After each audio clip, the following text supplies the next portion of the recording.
hadir di tempat ini dan hanya Pak Anies saja yang bersedia. Oleh karena itu, siang hari ini kita akan mendengarkan, menyaksikan dialog bersama Mas Dito dan baca pres favorit Partai Umat, Pak Anies Baswedan. Silakan Mas Dito memimpin dialog ini.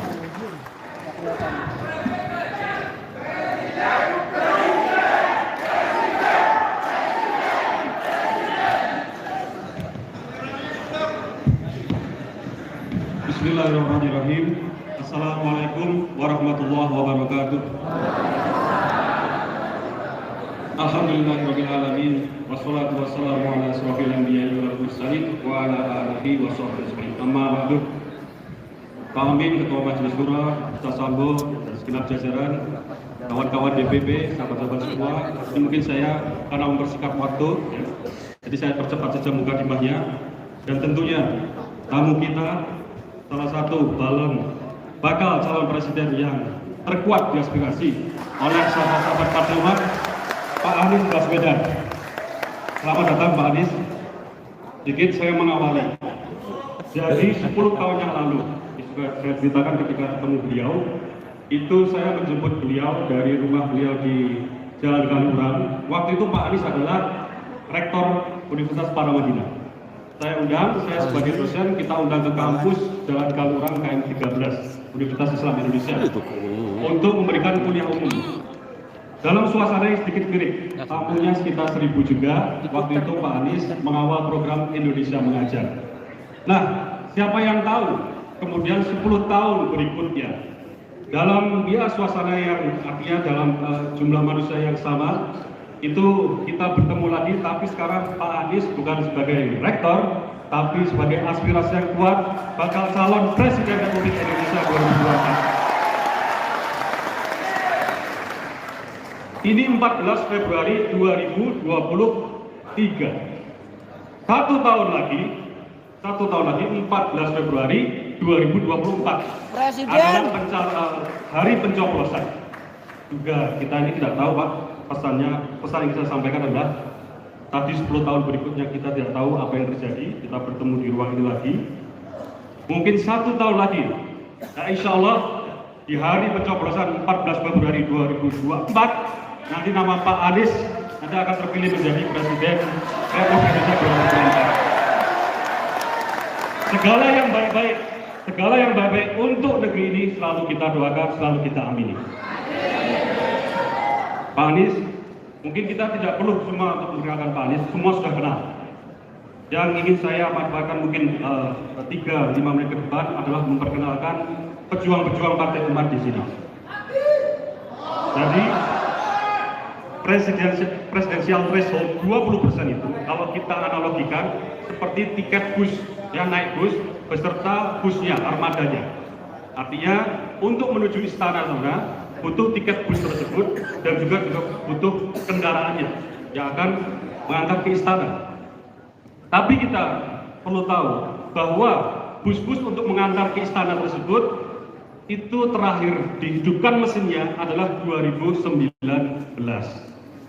Jadi ini insya Allah Partai Umat walaupun belum bisa jadi salah satu belum dapat izin untuk memberikan tiket bus tersebut, tapi ini mesin baru, mesin pejuang-pejuang Partai Umat ini baru keluaran 2021 Pak Anies.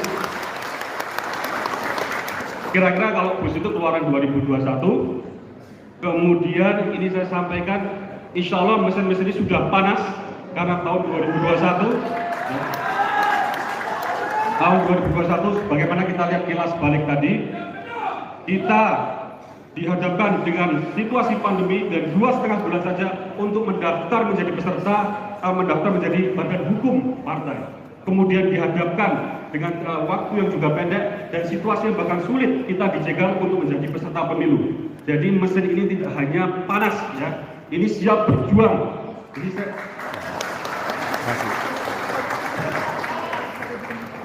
kita lihat tadi Pak Anies masuk dari depan ke belakang ini bukan sesak ya, itu sampai lupa orang itu ya. Yang dari Sumatera, Pak Adis, itu hadir semua.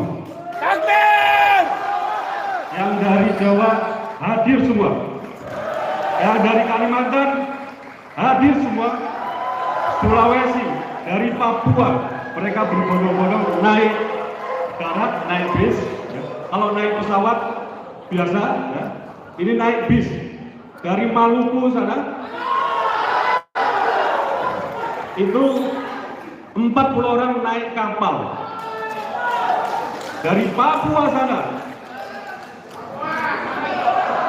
naik kapal 5 hari, dari Papua kemarin ada yang 8 hari naik kapal. Inilah insya Allah pejuang-pejuang Partai Umat. Kalau tadi presidensial threshold itu adalah proyeksi hanya tiketnya, ini insya Allah bus yang siap dipakai dengan mesin yang sudah hidup, ya, bisa mengantarkan Pak Anies menuju istana, insya Allah. Mari sahabat-sahabat semua, kita dengarkan gagasan, ya, visi dan misi dari seorang Anies Baswedan. Mr. Baswedan, the floor is yours.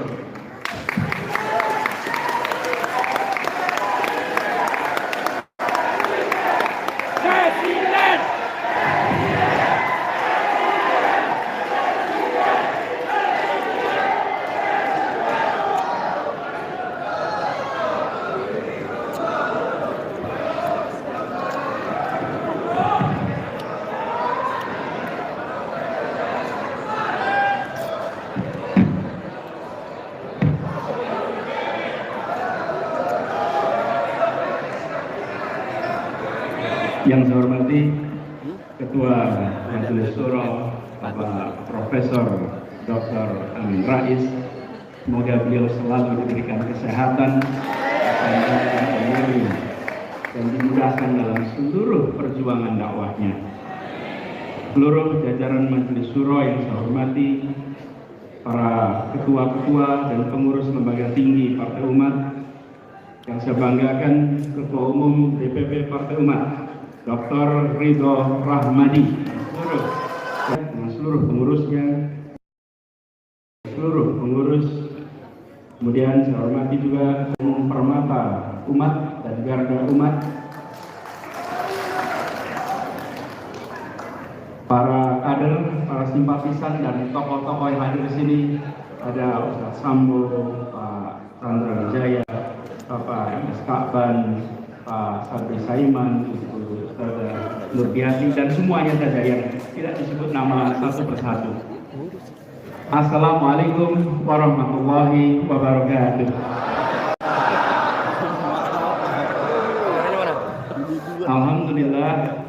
Alhamdulillahilladzi arsala rasulahu bil huda wa dinil haq liyudhhirahu 'ala dini kullihi wa kafa billahi shahida.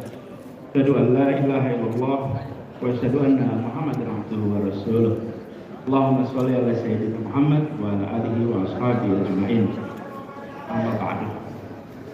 Bapak Ibu sekalian, izinkan saya menyampaikan rasa syukur ketika 2 pekan yang lalu Pak Ketun bersilaturahmi dan menyampaikan bahwa akan ada raker pertama Partai Umat. Saya sampaikan kepada beliau, bukan saja selamat atas rakernya, tapi selamat perjuangannya telah memasuki fase baru.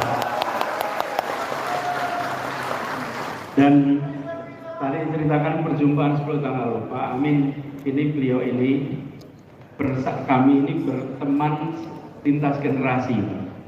Almarhum ayah dan almarhum ayahnya itu bekerja bersama di UII, bekerja bersama. Saya kenal beliau ketika mungkin masih SD, sejak SD, SMP, dan kita tidak membayangkan bahwa 2, 3, 4 dekade kemudian kita bersama-sama dalam sebuah majelis yang luar biasa.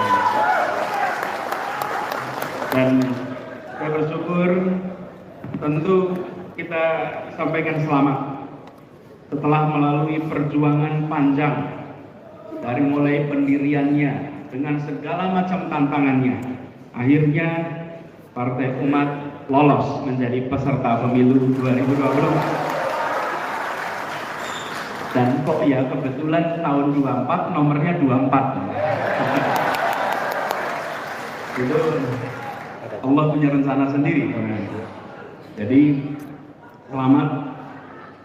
Ini tadi disampaikan sebagai mesin baru, tapi sambil saya memandang, mendengarkan penjelasan Pak Ketua Umum, sambil memandang semua ini, tidak ada wajah-wajah baru di sini. Ini orang-orang berpengalaman semuanya. Iya, Pak Amin Rais, Pak MSK, Bang Sabri Saiman, dan semuanya ada di sini. Semuanya adalah orang-orang berpengalaman, casingnya yang baru di sini.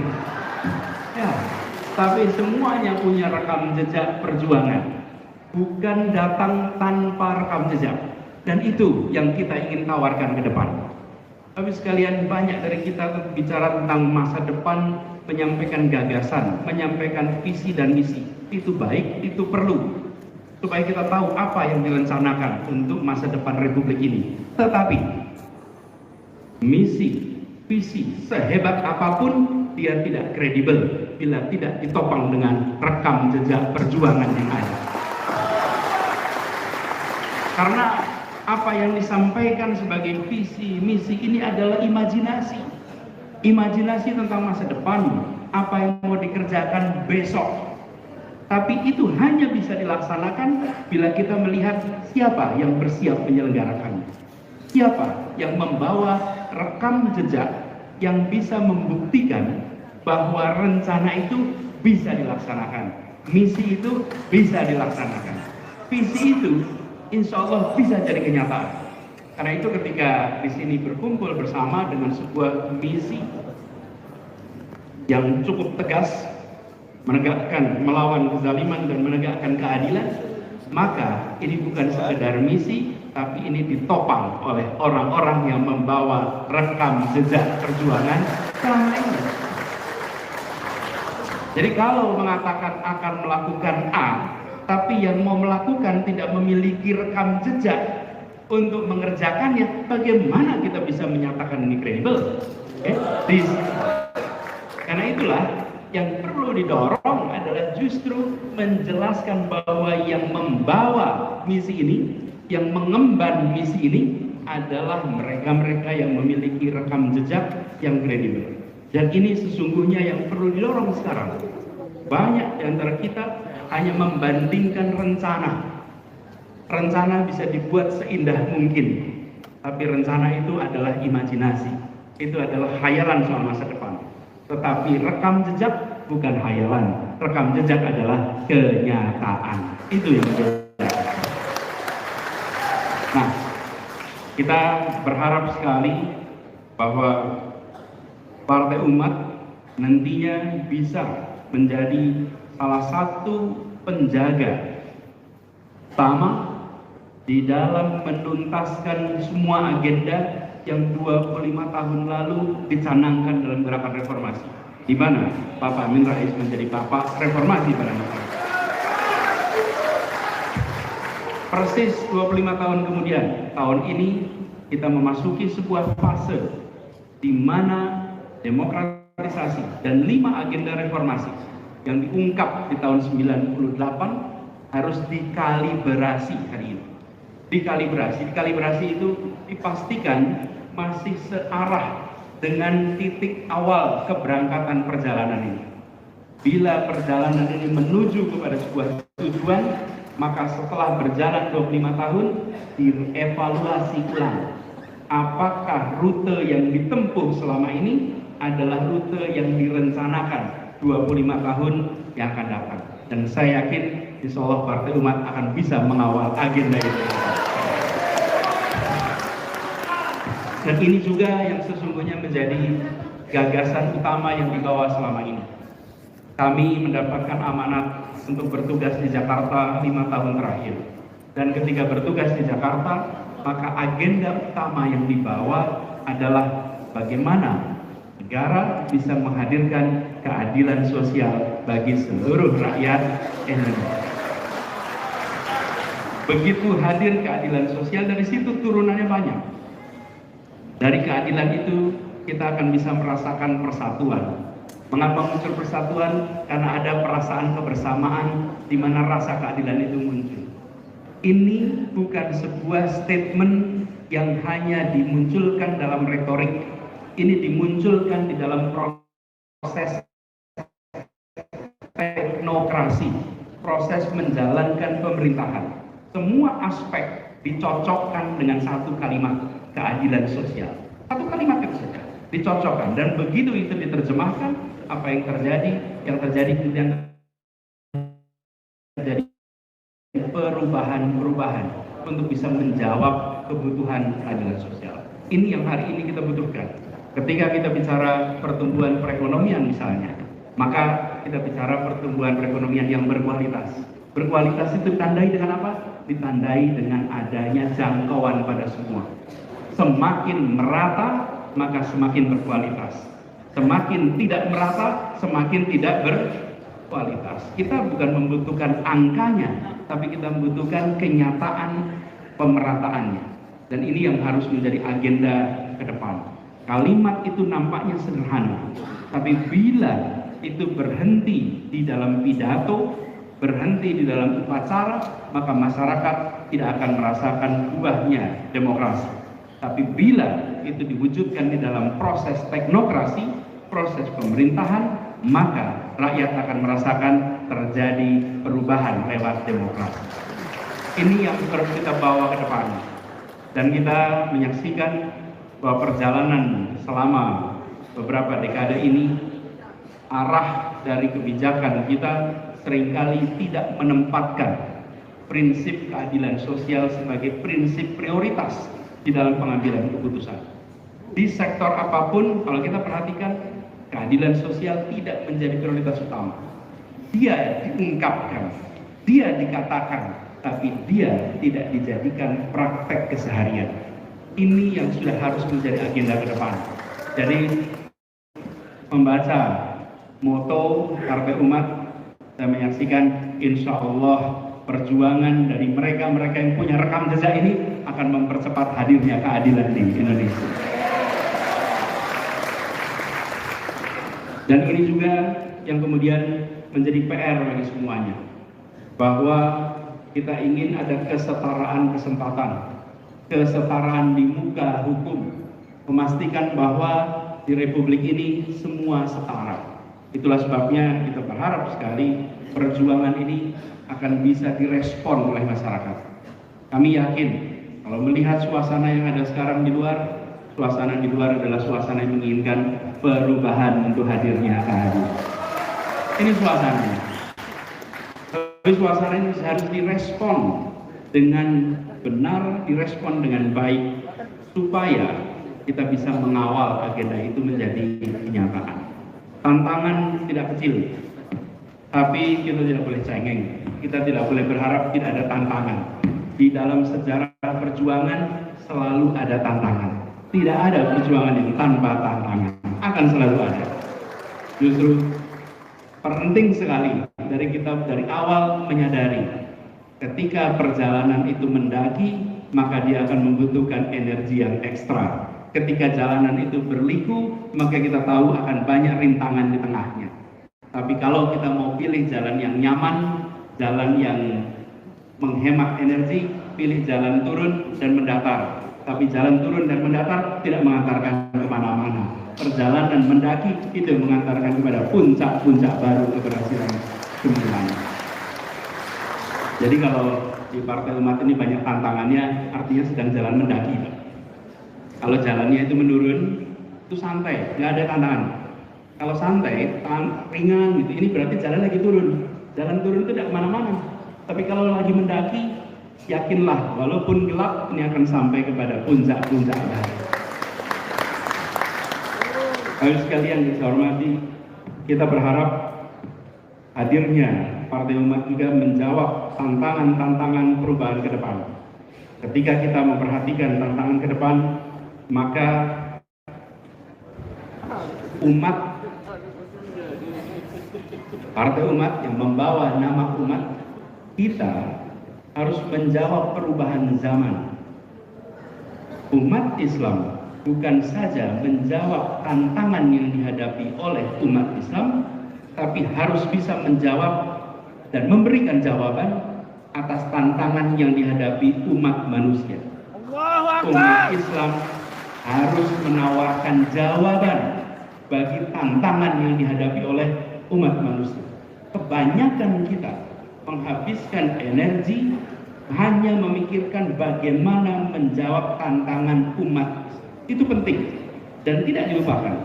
Tapi kita harus perluas, apalagi dengan ada partai umat ini. Artinya mewakili sebuah komponen penting. Tantangan luar biasa. Ada tantangan objektif umat manusia, mulai dari climate change, perpindahan penduduk dari desa ke kota, masalah hunian, berbicara lagi perkembangan teknologi, ada artificial intelligence, ada bioteknologi, yang semuanya mendatangkan kesempatan tapi juga membawa risiko dan juga kesenjangan untuk mendapatkan akses atas kemudahan dan kemajuan itu semua. Kemudian tantangan kesehatan. Partai Umat hadir di masa pandemi. Bagaimana tantangan kesehatan yang luar biasa besar. Kita akan ketemu di tahun-tahun ke depan jumlah populasi masyarakat dunia yang warga lansianya jauh lebih besar daripada sejarah umat manusia sepanjang masa. Belum pernah dalam perjalanan umat manusia punya proporsi lansia yang sebesar sekarang. Ini adalah tantangan-tantangan umat manusia yang kalau kita hadir di dalam kancah ini, maka umat harus siap dengan jawaban untuk tantangan yang dihadapi oleh umat manusia. Nah, kenapa ini penting? Karena Partai Umat menyebut soal politik gagasan. Partai Umat menyatakan politik gagasan sebagai pegangan, bukan sekedar hadir membawa prinsip moralitas, hadir membawa platform keumatan, tapi juga hadir sebagai sebuah partai yang membawa gagasan. Di depan sana ada menu besar yang mudah-mudahan nanti Partai Umat akan hadir memberikan jawaban. Dan kita menyaksikan pemimpinnya seorang cendekiawan, pendirinya tokoh cendekiawan yang punya rekam jejak luar biasa. Insya Allah dari sini muncul jawaban-jawaban untuk kemajuan umat manusia. Dari umat Islam kepada umat manusia. Ini yang harus kita berikan sama-sama. Bapak sekalian saya hormati, izinkan saya mengakhiri dengan sekali lagi mengucapkan selamat. Dan sekaligus kita saling mendoakan. Perjalanan kita masih panjang. Berliku mendaki, siap kita bekerja bersama, bergandeng tangan dalam konsep perubahan untuk Indonesia. Siap kita. Assalamualaikum warahmatullahi wabarakatuh.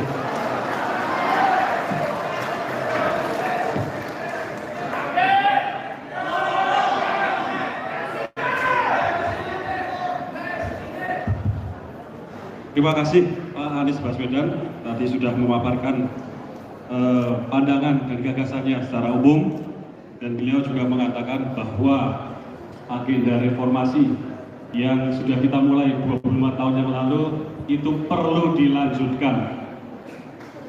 Dan kita ingin mendengar mungkin beberapa menit ke depan ini Pak, hal-hal yang sedikit lebih detail tentang ekonomi ini Pak. Tentang ekonomi, mungkin spesifiknya ekonomi digital kita. Ekonomi digital kita potensinya sangat besar. Kalau tahun 2021 kita spesifik pada belanja online saja itu, itu proyeksinya, bukan proyeksinya, itu sampai mencapai 400 sekian triliun nilainya. Nah kita tahu platform belanja digital yang ada di Indonesia ini ada 5 kira-kira. Dan kita tahu 3 sudah sejak lahir milik asing, 2 diantaranya kemudian investornya juga dari asing. 90% produk yang beredar itu sayangnya adalah produk asing. Hanya 10% yang produk dalam negeri. Jadi bagaimana gagasan atau perspektif seorang Anies Baswedan dengan hal ini? Silakan. Terima kasih Pak Ketum. Jadi kalau kita perhatikan terkait dengan digital ekonomi ini, ada unsur penyedia platform digital market. Ini satu unsur. Unsur yang kedua adalah pelaku yang bekerja di dalam digital market ini, online market. Nah, yang ketiga adalah regulasi pemerintah. Kami belajar kasus Jakarta. Di Jakarta ini, pengalaman kita yang berada di pasar digital adalah usaha yang tengah ke atas. Tapi yang mikro, kecil dan mikro tidak masuk ke digital. Kenapa? Ada kendala struktural di situ. Apa kendala strukturalnya? Untuk masuk platform digital harus punya izin, harus punya NPWP.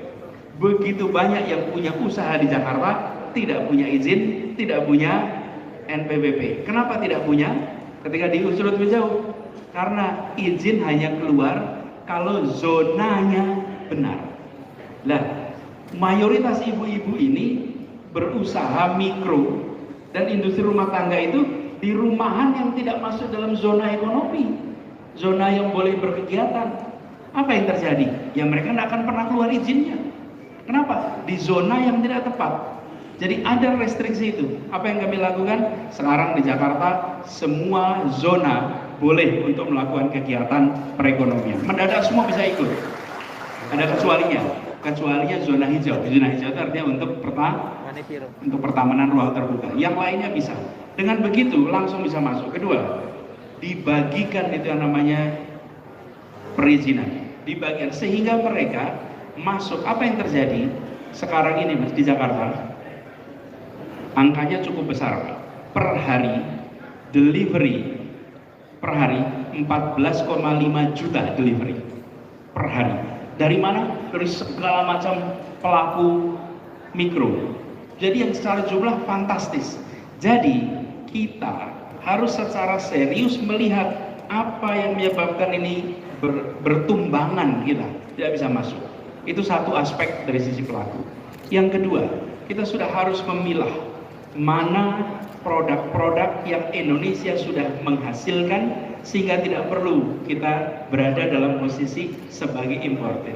Dan ini harus kita atur, karena kalau tidak kita kebanjiran dengan segala macam produk yang secara skala ekonomi mereka bisa berproduksi skala besar sehingga unit cost-nya menjadi sangat kecil. Lagi-lagi regulasi, tapi intinya dibuat agar semua bisa bekerja di dalam pasar digital. Yang kedua, kesetaraan kesempatan agar tidak tergilas oleh yang besar. Prinsipnya sederhana, membesarkan yang kecil tanpa mengecilkan yang besar. Itu kira-kira. Menarik, terima kasih Pak Anies. Ya, kemudian gini Pak Anies, kita terutama partai-partai yang berbasis Islam ataupun berbasis masa Islam itu sekarang disudutkan dengan narasi-narasi yang mereka bilang, wah itu politik identitas, berjubah putih dan seterusnya, ya termasuk identik dengan kekerasan dan lain sebagainya. Padahal kita tahu kalau politik tanpa landasan atau referensi utamanya itu moralitas atau etika yang absolut permanen, itu nanti jadi kehilangan arah. Kalau kita terjebak dalam relativisasi moralitas dan etika, nanti kita bisa tidak konsisten dan ya terjebak dalam hal-hal yang hari ini benar, besok bisa jadi salah, tidak mengapa selama menguntungkan buat kita. So, mohon tanggapannya Pak Anies. Saya pakai pengalaman saja, Pak Ketum. Ketika pemilu Pilkada 2017 di Jakarta, semua label itu ditempelkan kepada yang terpilih. Semua label ditempelkan. Apapun nama labelnya. Tapi saya sampaikan, kami tidak akan menjawab itu semua dengan lisan. Karena seluruh pelabelan itu adalah untuk menciptakan persepsi. Persepsi itu bisa diciptakan lewat minimal 2 pendekatan. Satu, dengan strategi komunikasi. strategi komunikasi di mana begitu banyak orang mengatakan ini adalah secangkir air putih. Tapi kalau kita bikin strategi komunikasi, ada 100 orang bilang ini adalah air keras, terbentuklah persepsi ini adalah air keras. Kenapa terbentuk persepsi ini air keras? Karena ada 100 orang yang rame-rame bilang ini air keras. Nah, cara kita menjawab ini bisa dengan mengumpulkan 100 orang, 200 orang bilang sama-sama ini air minum, bukan air keras. Tapi yang terjadi adalah kompetisi komunikasi. Satu mengkomunikasikan A, satu lagi counternya. Kami di DKI pilih jalur kedua, yaitu persepsi dibentuk lewat kenyataan, bukan pernyataan. Jadi, bagaimana persepsi dibentuk? Bentuk tunjukkan kenyataan. Kami bertugas di Jakarta, tunjukkan sesudah berjalan 5 tahun, apakah ada bukti bahwa yang ditudingkan menemukan pembuktiannya. Bila yang ditudingkan tidak menemukan pembuktiannya dan ternyata memang tidak ditemukan, maka semua pernyataan-pernyataan itu batal demi akal sehat kita semua. Jadi, menurut saya hari ini kita tidak perlu bertanding pernyataan. Justru kita menunjukkan kenyataan. Karena kenyataan ini akan memiliki efek persepsi yang lebih kuat daripada pernyataan. Dan ketika kita berjuang membawa narasi keadilan, maka identitas apapun itu menginginkan hadirnya rasa keadilan. Dengan begitu, kita tidak masuk di dalam jebakan pernyataan. Tapi yang kita dorong justru adalah kenyataan. Untuk apa? Perubahan. Perubahannya untuk apa? Untuk kebaikan. Kebaikan bentuknya apa? Rasa keadilan untuk semua. Kira-kira gitu. Terima kasih. Terima kasih Pak Anies. Ya, saya tadi jadi teringat ini hal lain. Jadi waktu saya mengantar undangan ke Pak Anies itu 2 minggu lalu Pak ya, itu memang ada satu hal yang tidak berubah dari Pak Anies dari 10 tahun yang lalu. Jadi he was paying attention. Jadi dia sangat memberikan perhatian, sangat memuliakan tamu. Jadi ini yang impresi yang saya dapat ketika juga 10 tahun yang lalu menjemput Pak Anies, dan saya yakin ini satu modal yang harus seorang pemimpin miliki, yaitu mendengar masyarakatnya. Nah, Pak Anies, Cawapres Pak Anies. Cawapres. Kita sebagian sudah mendengar dari media ya, betul ya. Tapi kita ingin mendengar langsung dari Pak Anies. Kriterianya Pak Anies, kriterianya. Barangkali setelah masuk acara kerasnya ada yang berubah kriterianya. Silakan Pak Anies. Apakah di ruangan ini ada aspirasi? Ya. Memang gini, saya bilang, sebenarnya kami ini sekarang dalam fase memastikan bahwa persyaratan itu terpenuhi. Karena tanpa persyaratan 20% terpenuhi, saya rasa siapapun juga akan berpikir 2-3 kali untuk ikut dalam pasangan. Kenapa? Karena belum ada fix. Tapi insya Allah ini mudah-mudahan tidak lama lagi tuntas. Nah, kalau bicara sebatas kriteria, melihat begini. 3 yang pertama itu teknokratik. 2 yang terakhir itu terkait dengan arah dan kerja. 1, teknokratik ini. Bahwa punya kontribusi signifikan pada pemenangan. Yang kedua, bisa memperkuat barisan koalisi untuk perubahan. 3, bisa membantu menjalankan pemerintahan dengan efektif. Itu 3 pertama, objektif. Yang 3, yang keempat adalah memiliki garis perubahan yang sama. Bahwa ini adalah pasangan yang menawarkan perubahan. Itu kira-kira. Yang keempat, tentu saja chemistry, kerja bersama yang solid. Jadi 5 ini, dan kita belum tahu, saya juga belum tahu bagaimana nantinya, tapi doakan prosesnya bisa jalan dengan baik, dan tentu akan mendengar semua, dan harapannya juga nanti mendengar dari Pak Ketum ketika berjalan nanti. Terima kasih. Baik, sahabat-sahabat semua, karena waktu beliau sangat padat, ada agenda lain. Ini terakhir saja Pak Anies sebagai penutup. Insya Allah jika nanti Pak Anies terpilih sebagai Presiden Republik Indonesia 2024, apa yang akan Pak Anies lakukan dalam 1 tahun pertama? Dalam bahasa yang sangat singkat saja. Ini kerjanya 1 tahun ke depan dulu aja deh, Pak. Sampai 14 Februari. Itu barangkali yang saat ini menjadi krusial. Tapi yang jelas saya sering menjawab pertanyaan tentang masa depan dengan mengajak melihat masa lalu. Kenapa? Ini dalam ilmu psikologi ada, Pak. Ilmu psikologi itu mengatakan begini. Prediktor terbaik atas apa yang akan dikerjakan di masa depan adalah apa yang sudah dikerjakan di masa lalu. Karena apa? Karena itu ada polanya.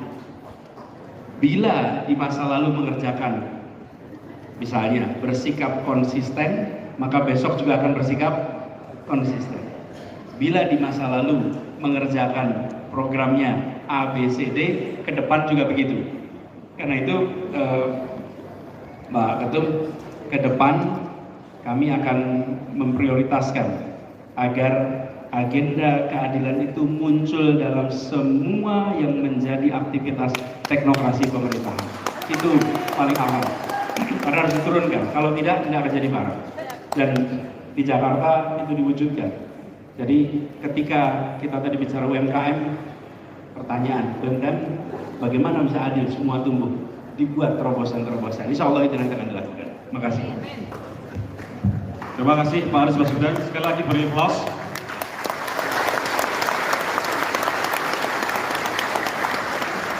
Jadi Pak Anies, kita doakan segala proyeksi, rencana, perjuangan ke depan dimudahkan. Insya Allah Partai Umat yang mendengar aspirasi, mendengar teriakan-teriakan para pejuang Partai Umat, insya Allah ke depan, insya Allah kita siap bersamai Pak Anies Baswedan. Demikian sahabat-sahabat semua, mungkin ada ya, Ketua Umum, kami juga mendoakan insya Allah Partai Umat langsung bisa membuat terobosan luar biasa. Besok angkanya juga akan besar, tinggi, bukan saja lolos di dalam kepesertaan, tapi juga memiliki anggota dewan yang signifikan di mana-mana. Terima kasih. Baik, Mas Rito, ini acara belum selesai, tapi saya minta wartawan sudah menuju ke press room di pintu coklat sebelah kiri saya itu, untuk persiapan press conference. Jadi untuk wartawan silakan, karena ini terakhir hanya penyerahan Cindera Mata saja. Kepada Pak Amin Rais, sorry dulu. Cindera Mata ini akan diberikan oleh Ketua Majelis Suro Partai Umat, Pak Amin Rais. Oleh karena itu, Pak Amin Rais.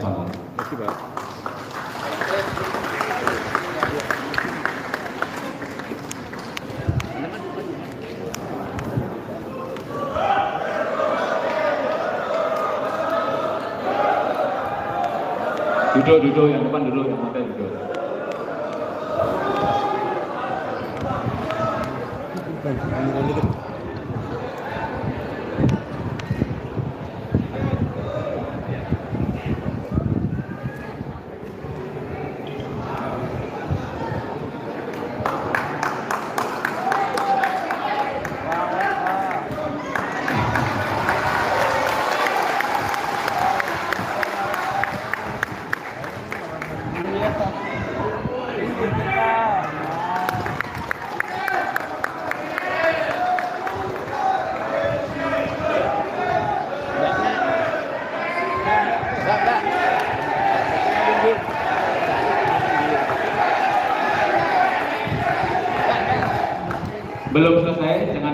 saya dulu, Pak Amin, Pak Anies, Pak Ridho.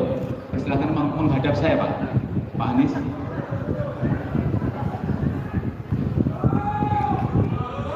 Supaya kelihatan Mas.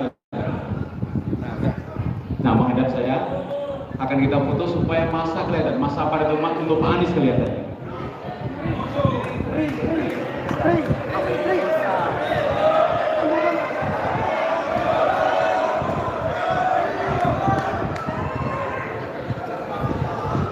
Coba semua tangan diangkat, semua tangan kelihatan. Mana tangannya? Mana tangannya? Mana tangannya?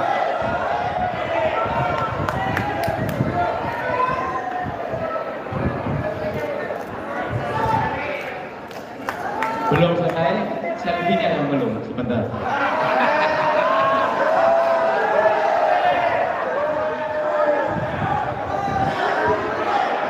Pancasila. Oleh karena itu sekarang Pak Amin, Pak Anies, Mas Ridho menuju ke ruang media, press room bersama saya. Sudah dijaga. Tolong kasih jalan, Mas. Jaga sih.